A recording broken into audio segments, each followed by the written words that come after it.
Hello दोस्तों, कैसे हैं। और आज के क्लास में हम बात करने जा रहे हैं एनटीपीसी एग्ज़ाम के लिए, जो कि आप जानते ही हैं आरआरपी एनटीपीसी एग्ज़ाम का जो नोटिफिकेशन आया है उसके प्रीवियस ईयर क्वेश्चन करेंगे। और जो प्रीवियस ईयर क्वेश्चन में पूछे गए हैं आप सभी के क्वेश्चन उसके बारे में जानेंगे और किस प्रकार के सभी क्वेश्चन आते हैं, सभी क्वेश्चन इसमें करेंगे इस वीडियो में। और देखेंगे कि आपके कौन कौन से क्वेश्चन पूछ सकते हैं। और इस क्लास से आपको एक नहीं तो एक क्वेश्चन आपके ज़रूर आएंगे, एक नहीं तो एक क्वेश्चन आप मान के चलिए आपको कन्फर्म 40 नंबर आते हैं तो आप इसमें से 5 नंबर यहाँ से आपके पक्के फंसेंगे ही फंसेंगे। तो अगर इस क्लास को ध्यान से ज़रूर कीजिएगा। चलिए शुरू करते हैं। पहला क्वेश्चन है आप सभी के लिए। पहला क्वेश्चन ये है कि भारतीय संविधान का कौन सा अनुच्छेद टाइटल के उन्मूलन की बात करता है।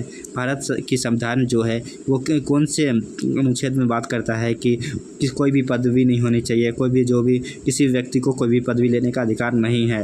वह कहता है 18 आर्टिकल 18 कहता है कि किसी भी व्यक्ति को किसी भी पदवी लेने की आवश्यकता नहीं है। किसी जैसे कि राजा धीराज महाराजा ऐसी पदवी किसी को नहीं लेना होगा, क्योंकि जैसे सिर्फ 3 सेक्टर को छोड़कर एजुकेशन को छोड़कर एजुकेशन और आर्मी डिफेंस को छोड़कर इन दो में इसको माफ़ किया गया है। मैं फिर अगला क्वेश्चन आप सभी के लिए। अगला क्वेश्चन है भारतीय संविधान का कौन सा अनुच्छेद किसी भी राज्य वित्तीय पोषण शैक्षणिक संस्था में धार्मिक निर्देशों पर रोक लगाता है। ऐसा कौन सा है जो धार्मिक शिक्षण और संस्थाओं पर धार्मिक निर्देशन पर रोक लगाता है। यह इसमें ये ऐसे बताना है कि जो कि सरकार होती है वो किसी भी धर्म के ऊपर अपना पैसा नहीं लगा सकती। ये कौन सा अनुच्छेद कहता है, तो ये अनुच्छेद आपको 27 कहता है कि आप किसी भी धार्मिक कार्य में आप अपना पैसा नहीं लगा सकते। सरकार को कहती है कि आप किसी भी धार्मिक में नहीं लगा सकते। आंसर सी है आप सभी के लिए। फिर अगला क्वेश्चन है। अगला क्वेश्चन आप सभी के लिए निकल के आ रहा है कि भारतीय संविधान के अनुच्छेद 25 द्वारा निम्नलिखित में से किस अधिकार की गारंटी दी गई है। जो आप जानते ही हमारा 12 से लेकर 35 तक फंडामेंटल राइट है, 32 से लेकर फंडामेंटल राइट है, जिसमें आर्टिकल 25 आता है जो कि धार्मिक स्वतंत्रता की बात करता है। तो इसमें आप जानते ही है ये समानता का अधिकार तो हो नहीं सकता है ये भी। उसके बाद सांस्कृतिक और शैक्षणिक आप जानते ही है 29 में होता है। वहीं संवैधानिक उपचार का अधिकार 32 में होता है। वहीं इसका आंसर हो जाएगा आप सभी के लिए आंसर बी हो जाएगा जो कि धार्मिक स्वतंत्रता का अधिकार के बारे में बताता है। फिर अगला क्वेश्चन आप सभी के लिए निकल के आ रहा है। अगला क्वेश्चन कहता है कि आप सभी के लिए भारतीय संविधान का कौन सा अनुच्छेद किसी भी राज्य वित्तीय पोषण से शैक्षणिक संस्था में धार्मिक निर्देशों पर रोक लगाता है कि धार्मिक निर्देशों पर रोक लगाता है, आपको बताना है। तो इसका आंसर अभी हमने किया था कि 27 होगा, आर्टिकल 27 आंसर सी आएगा। ठीक है, ये इंग्लिश में और हिंदी में आप सभी का दोनों लैंग्वेज में दे रखा है, डबल लैंग्वेज है, तो आप कीजिएगा ज़रूर। वहीं फिर अगला क्वेश्चन आप सभी के लिए है निम्न में से किस समिति ने भारत के संवैधानिक एवं मौलिक कर्तव्यों में शामिल करने की सिफारिश की थी। इसमें से बताना है कि कौन सी कमेटी थी जिसने भारतीय संविधान में मौलिक कर्तव्यों को शामिल करने की बात की थी। क्या वो राजा मन्नार समिति थी? नहीं। क्या सरकारिया समिति थी? नहीं। क्या वह बलवंत राय समिति थी? नहीं। ये स्वर्ण सिंह समिति थी। स्वर्ण सिंह समिति जो थी जिसने इंदिरा गांधी के समय कहा था कि मौलिक कर्तव्यों को भारतीय संविधान में लागू लाना चाहिए, जो कि रूस से हमने लिया था। वहीं फिर अगला क्वेश्चन आप सभी का आता है कि भारतीय संविधान का कौन सा अनुच्छेद टाइटल उन्मूलन से बात करता है। तो ये भी आप जानते ही है टाइटल उन्मूलन की बात 18 करता है।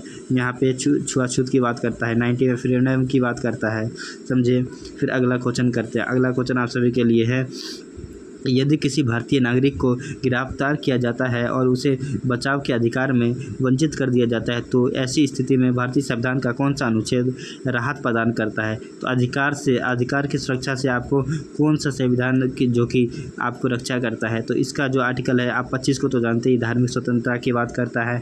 वहीं 23 की बात करें तो जो बंधुत्व की बात करता है कि आप किसी को बंदी नहीं बना सकते हैं, बंदी प्रशिक्षण नहीं रख सकते हैं। वहीं ये आर्टिकल 24 है जो एजुकेशन की बात करता है 6 से लेकर 14 साल तक युवाओं के बच्चों के लिए। वहीं आर्टिकल 22 की बोले सी आंसर होगा 22, जो कहता है आप सभी के लिए जो बंधु जो कि आप भारतीय अनुच्छेद में के अनुसार अगर आप गिरफ्तार हो गए तो उससे आपका अधिकार की सुरक्षा करेगा। वहीं फिर अगला क्वेश्चन आप सभी का आ रहा है। अगला क्वेश्चन कहता है कि भारतीय संविधान का कौन सा अनुच्छेद शोषण के विरुद्ध अधिकार करता है, शोषण के विरुद्ध। तो अभी मैं बोला शोषण यानी कि बंधुत्व का, शोषण के विरुद्ध मतलब बंधुत्व का अधिकार। 22 का तो अभी मैंने बताया। 20 का वही 20 भी यही इसी प्रकार से कहता है कि आपके जब बंदी बन जाएंगे, गिरफ्तार हो जाते हैं, तब आपके कौन से अधिकार आते हैं। और यहाँ पे बोल रहे हैं अनुच्छेद पोषण के विरुद्ध बता रहा है, मतलब शोषण के विरुद्ध बोल रहा है। शोषण के विरुद्ध आप सभी क्या हो जाएंगे। आर्टिकल 23 जो कहता है कि शोषण, आप किसी के साथ शोषण नहीं कर सकते, किसी को बंदी बना के कोई भी कार्य नहीं करवा सकते हैं।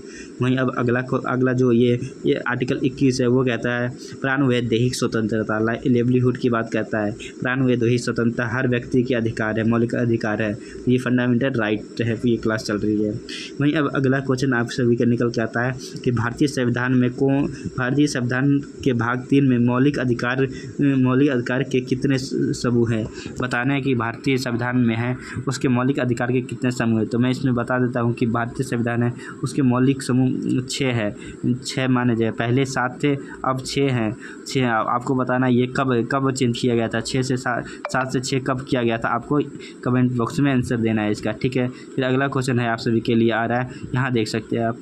इंडियन कॉन्स्टिट्यूशन की बात करें तो देख सकते हैं अभी इंडियन कॉन्स्टिट्यूशन में आप यहाँ पे देख पाएंगे कि इंडियन कॉन्स्टिट्यूशन में इक्वलिटी राइट टू इक्वलिटी की भी बात करें तो 14 से लेकर 18 तक राइट टू इक्वलिटी की बात की गई है। वहीं बात करते हैं राइट टू फ्रीडम की बात करें तो राइट टू फ्रीडम की बात भी 19+20 में कही गई है। वहीं अगर राइट टू अगेंस्ट एक्सप्लॉयटेशन की बात करें तो वो 23 से लेकर 24 में कहा गया है। वहीं अगर बात करें रिलीजियन फ्रीडम की बात करें, धार्मिक स्वतंत्रता की बात तो 25 से लेकर 28 में की गई है। वहीं अगर बात करें राइट टू द कॉन्स्टिट्यूशन की बात करें तो 32 से लेकर 35 तक की गई है कि आपको फंडामेंटल राइट की अधिकार है, फंडामेंटल राइट प्राप्त करने का अधिकार 32 से लेकर 35 तक में बताया गया है। फिर वह अगला क्वेश्चन आप सभी के इसी तरह के आ रहे हैं जो कि यहाँ पे हिंदी और इंग्लिश डबल लैंग्वेज में मैंने दे दिया है। आप दोनों पढ़ सकते हैं। आप यहाँ पे देख सकते हैं दोनों लैंग्वेज में मैंने आपको दे दिया है, तो दोनों लैंग्वेज आप सभी के लिए होगा। एक हिंदी वालों के लिए, इंग्लिश वालों के लिए भी दे दिया है। अगर आप ये PDF डाउनलोड करना चाहते हैं तो हमारे गुरु ज्ञान टेलीग्राम चैनल पर जाके डाउनलोड कर सकते हैं, जिसका लिंक मैं डिस्क्रिप्शन में दे दूँगा।